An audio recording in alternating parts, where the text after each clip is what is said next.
Here's the thing. Ari Lennox was not wrong. Martin definitely had a lot of colorism in it, but that's okay that you feel threatened. I'm going to tell you why. Give me a moment, but first, hey sunshine, I'm Dr. Donna Oriowo, sex and relationship therapist in the Washington, D.C. metro area. I like to say I help Black women feel free, fabulous, and edged. And if you know me, if you've seen me, then you know that part of my work has been in how colorism and texturism impact mental and sexual esteem. So let's go ahead and get to talking about this.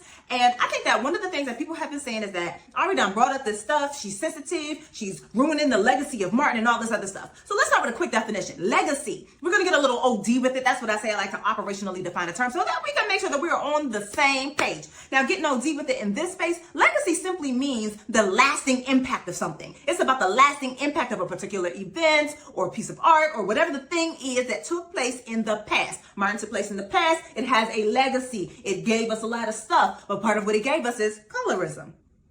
And we know this to be true because while Gina may have been called a big head, and while Martin may have been disparaged because he's short, Pam was disparaged in a very different way. It wasn't just that she had BBs on the back of her neck, which is actually about texturism. It was also about her being a dark-skinned Black woman who is doing the work of looking the way that she looks, right? And consistently being compared to a beast, a bear, a dog, and a horse.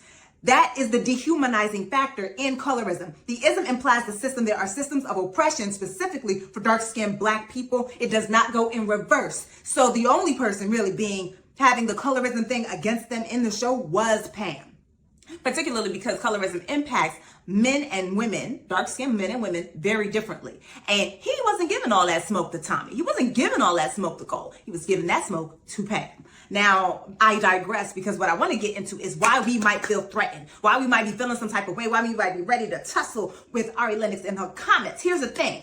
Nostalgia. That's why. Nostalgia tends to skew positively. It can help you with your self-esteem. It gives you meaning in life. And it is especially potent and feels very necessary when you're going through the storm, like we're going through it right now, which means that we need that optimism and that positive effect that the nostalgia gives us. And when someone is talking about something from the past that gives us a sense of nostalgia, we feel threatened in the here and now because it's like, well, if I have to reevaluate that, then I have to reevaluate me. If I have to reevaluate me, I might have to change my behaviors. I might have to change my thoughts. And that means that this thing is not actually good and I need the good right now because I'm going through the bad. Understood.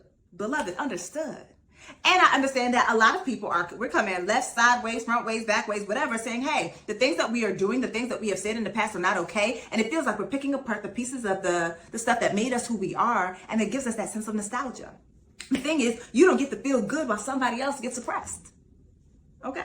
Let's just call that what it is. Because some of it is that we are not ready to take responsibility or accountability. Responsibility is the tasks, right? The things that we do, and accountability is the outcome of the thing. We don't want to recognize our role in the outcome, in the continued degradation of dark-skinned people, particularly dark-skinned women. We're not ready for that. Understood, okay? I understand that we're not ready to do that because that means that we have to change a lot of things, and it means that we have to really evaluate how we have been showing up, including the way that we date, who we say is worthy of what. But here's the thing. Ari Lennox talked about how it hurt her self-esteem growing up watching this show, how it changed the narrative about how she saw herself. Now, I know that some of y'all are outside talking about stuff, but self-esteem is not about yourself, girl. You got to fix it for yourself, except self-esteem is not self-taught. And part of what Martin was insidiously sideways teaching is that dark-skinned women are not supposed to be feeling good about themselves and that they don't actually have value in the larger scheme. And the thing is, it wasn't just Martin that was teaching it. A lot of things have been teaching that. And that's why we continue to have these conversations about colorism in the first, second, and third place. But where it comes to it, comes right down to it, that's damaged self-esteem. It means on the inside, you might low-key feel yourself, but on the outside, you have a world of people constantly telling you that you acting light-skinned and you need to act the way you look. That dark-skinned people aren't supposed to have good feelings about themselves. Some of it is because some of us, we want to stand on top of the corpse of dark-skinned people so that we can say we look good, so that we can say we feel good, so that we can say that we all that and that bag of chips. So if dark-skinned Black people feel good about themselves, we don't know where we fit in that. That is a personal problem. And that is also why it's part of damaged self-esteem. And for those who are looking like, but you shouldn't feel good about yourself, that's your fragile self-esteem.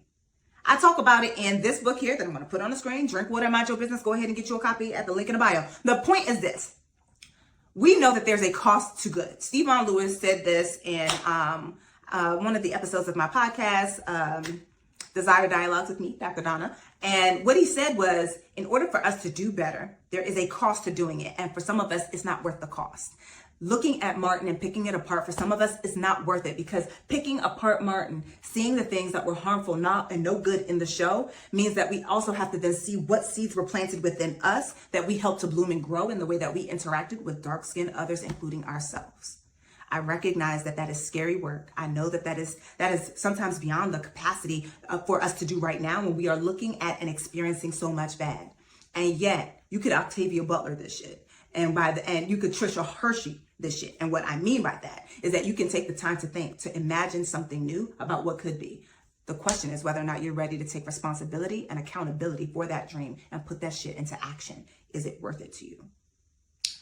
Y'all already know how I like it. I like that discourse over that disrespect. I will block the disrespecters, but I'm more than happy to engage in discourse with you. I will also include a link in my, you know where I keep them, so that you can read some of the sources that I'm using and talking specifically about things like nostalgia. All right, I'll see you out there on the interwebs. Bye.